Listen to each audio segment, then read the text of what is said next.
Welcome to Suman TV. ఇవాళ ఒక ప్రత్యేకమైన చిన్న మసాలాదార్ కూర చేసుకుందామండి. మేథీ చమన్ అంటారు. నేనేం మేథీ చమన్ అన్నానండి, మెంతికూర మసాలా అని చెప్తాను నేను ఇంట్లో. బట్టతల ఇప్పుడు సమస్యే కాదు, ఎటువంటి నొప్పి లేకుండా శ్రీరూప్ కాస్మెటిక్ క్లినిక్ లో హెయిర్ ట్రాన్స్ప్లాంటేషన్ అలాగే చేస్తాను. పనీర్ తోటి చేస్తాము. పనీర్ మేథీ పనీర్ బాగుంటుంది. దాన్ని మేథీ చమన్ అంటారు. మనం మేథీ పనీర్ చెప్పుకోవచ్చు, మేథీ మసాలా చెప్పుకోవచ్చు. మనకి ఏది వీలైతే అది. టేస్ట్ చాలా బాగుంటుంది, సింపుల్గా అవుతుంది. ఇప్పుడు ఈ ఎండాకాలం మొదలైపోతుంది కదా, మెంతికూరతో వండిన పదార్థాలు చాలా రుచిగా ఉంటాయి, ఒంటికి చలవ చేస్తాయండి. మెంతి కూర చాలా మంచిది. మన దగ్గర మన ఛానల్లో మెంతికూర పెరుగు పచ్చడి ఒకటి ఉంది, మెంతికూర పచ్చడి ఉంది, మేథీ ఆలూ మేథీ చేసాం, అది కూడా చాలా బాగుంటుంది. ఊరికే పేరు హిందీ పేరు చెప్తున్నాం కానీ ఆలుగడ్డ మెంతికూర కలిపి చేసిన ఆకుకూర చాలా రుచిగా ఉంటుంది. అవి కూడా చూడండి ఒకసారి. దీన్ని ఏం చేద్దామంటే చాలా సింపులేనండి ఇది. అయితే మెంతికూరతోటే చేసేటప్పుడు ఒక్క రవ్వ చిన్న చిరుచేది వస్తుంది. మెంతికి ఎత్తుకెత్తు పాలకూర కలిపితే రిచ్గా అవుతుంది, రుచి కూడా బాగుంటుంది. ఒక కప్పు మెంతికూర తీసుకుంటే ఒక కప్పు పాలకూర కూడా. ఈ రెండు ఏం చేయాలంటే ఒక స్పూను నెయ్యో నూనె వేసి ముందు కొంచెం ఆకుకూరని వేయించేసేయాలండి. కాస్త నిదానంగా చేయాలి, సిమ్లో పెట్టి. నాన్ స్టిక్లో చేసే ఆ ప్రాక్టీస్ ఉండి గిన్నెలు చక్కగా పాడైపోకుండా శుభ్రంగా ఉంటే నాన్ స్టిక్లో వేయించేయండి, చేయండి, బాగుంటుంది. ఆకుకూర వేయించేసేద్దాం మొదట. ఇదిగోండి మెంతికూర వేసేస్తున్నాను, పాలకూర కూడా. ఇంక ఇందులో ఏం వేయం మనం, ఆ నూనె చుక్కేసాం కదా, దాంతో వేయించేస్తాం.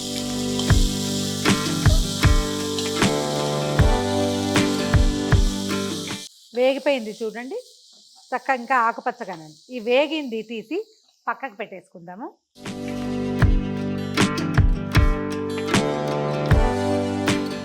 నాన్ స్టిక్ అయితే మనకు కొంచెం అంటుకోకుండా వస్తుంది. ఈ మామూలు ప్యాన్స్లో కొంచెం అంటుకుంటుంది. దీన్ని తీసి పక్క పెట్టండి, అది చల్లారనిద్దాము. ఈ పాత్ర ఒకసారి శుభ్రంగా మళ్ళీ తుడిచేసుకుని మళ్ళీ పొయ్యి మీద పెట్టుకుందాం. ఆకుకూర వేయించి పక్కన పెట్టుకున్నాం. మూకుడులో కొంచెం బటర్ వేద్దాము. ఒక స్పూన్ నూనె కూడా పడుతుంది. దీనికి కాస్త నూనె ఎక్కువే కావాల్సి వస్తుందండి. కొంచెం బటర్ కరిగాక ఒక చిన్న స్పూన్ జీలకర్ర కొంచెం చిట్పట్లాడాక ఓ 2 లవంగాలు, 2 ఏలక్కాయలు, కొంచెం దాల్చిన చెక్క, ఆ తర్వాత ఒక తేజ్పత్తా, అది కూడా వేసిద్దాం ఇందులో.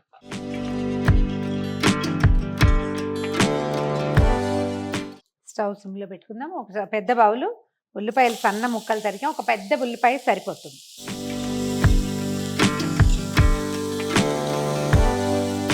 ఓ 2 పచ్చిమిరపకాయలు పొడిగాటి ముక్కలు చేసి పెట్టాను, అవి కూడా వేద్దాం. ఓ చిటికెడు ఉప్పు చల్లితే ఉల్లిపాయ చకచక వేగిపోతుందండి. ఉల్లిపాయ మెత్తబడ్డం కాదు, బాగా సన్నగా అయిపోవాలి, బాగా వేగిపోవాలన్నమాట. ఓ నిమిషం పాటు వదిలేస్తే మెల్లిగా ఇది గోల్డెన్ బ్రౌన్కి, ముందు పింక్, తర్వాత గోల్డెన్ బ్రౌను, తర్వాత కొంచెం మాడు మొహం వచ్చేదాకా ఉంచుకోవాలి. ఉల్లిపాయలు బాగా వేగిపోయినాయండి. అప్పుడే ఫ్రెష్గా కొట్టి పెట్టుకున్న అల్లం వెల్లుల్లి పేస్ట్ వేద్దాం ఇందులో. అల్లం ఎక్కువ ఉందిలేండి, వెల్లుల్లిపాయలు తక్కువే ఉన్నాయి. అల్లం వెల్లుల్లి కూడా వేగనిద్దాము. పచ్చివాసన పూర్తిగా పోయేదాకా దీన్ని వేగనిద్దాం.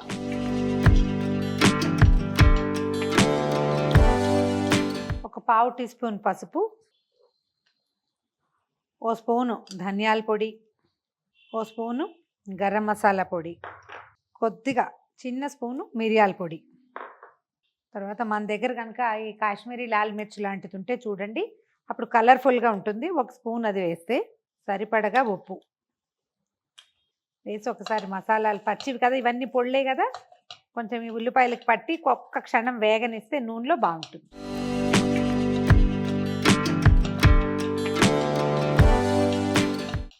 ధనియాల పొడి వేగుతుంటే ఒక మంచి వాసన వస్తుందండి. కాస్త వేగనిచ్చాకే టమాటా జ్యూస్ వేసుకోవాలి ఇందులో.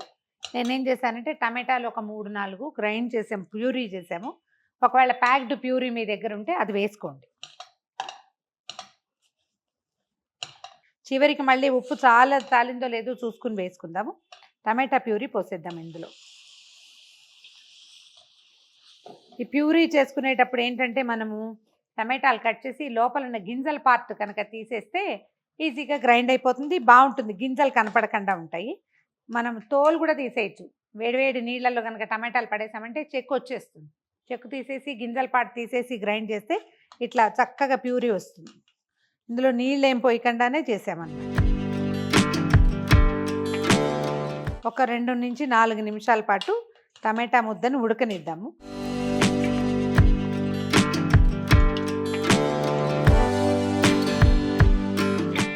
మనం మేథీతోటే చేస్తున్నాం కానీ కొద్దిపాటి కసూరి మేథీని వేస్తే వాసన చాలా బాగుంటుందండి. కొద్దిగా అట్లా నలిపేస్తే ఇది ఆకులు లేకుండా ఇట్లా పొడి పొడిగా వస్తుందన్నమాట. టమాటా ఉడికేటప్పుడే వేసుకుంటే బాగుంటుంది. దీంట్లో కొంచెం ఇసకుండే అవకాశం ఉందండి. కవర్లు దులిపేయటము అలాంటివి చేయకండి. పై నుంచే తీసుకోవాలి. ఒక కప్పులో ప్లేట్లో వేసుకుని దీన్ని ఇట్లా ఆడిచ్చామనుకోండి, ఏదైనా వేసుకుంటే అడుక్కెళ్తుంది. అప్పుడు ఇట్లా పైనుంచి తీసుకోవాలన్నమాట. ఇది సరిపోతుంది నేను వేసింది.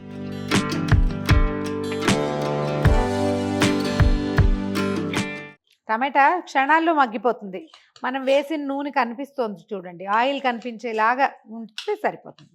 ఇందాక మనం ఆకుకూర వేయించి పెట్టుకున్నాం కదా, ఏమిటి మెంతికూర పాలకూర, ఇది ఇందులో వేసేద్దాం. సిమ్లోనే ఉంచండి సాధ్యమైనంత.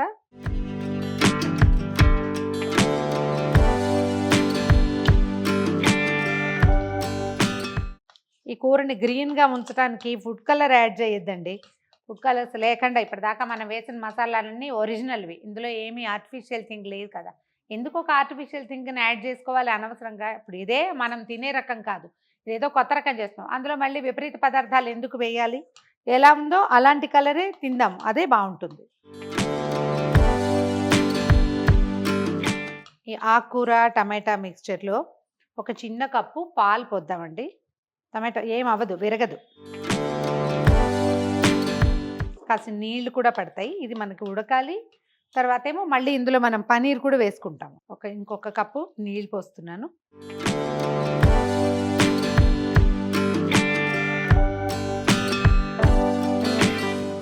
ఈ పాలల్లో మనం ఆకుకూర తర్వాత ఈ టమాటా మసాలా మనం వేయించిందంతా ఉంది కదా, అది 1-2 పొంగులు రానిస్తే, అంటే లోపల అది ఉడుకుపట్టాక అప్పుడు పన్నీర్ వేసుకోవటమే. ఈ లోపల పన్నీర్ని శుభ్రంగా కడిగి ఇలాగ కూరేసి పక్కన పెట్టుకోండి. ఇది 2 ఉడకబట్టిన తర్వాత ఇది కలిపేసుకుందాం. చాలా మంచి వాసన వస్తుంది. మెంతికూర వాసన మరీ బ్రహ్మాండంగా వస్తుంది. కావాలంటే ఇప్పుడు టేస్ట్ ఉప్పు కారం సరిపోయాయో లేదో చూసుకోవచ్చు. మనం ఏం చేద్దామంటే పన్నీర్ కూర పెట్టాను. మీ దగ్గర స్క్రేపర్ సరైనది ఉంటే దాన్ని ఇట్లా పట్టుకుని ఇందులోనే స్క్రేప్ చేసేయచ్చు. ఆ స్క్రేపర్ వీలుగా లేక నేను విడిగా చేసి పెట్టాను అంతే. పన్నీర్ ఇందులో వేసేద్దాము. జనరల్గా వేయిస్తాం కదా, దీనికి అంత వేపడం అక్కర్లేదు, ఇది ఉడికిపోతుంది.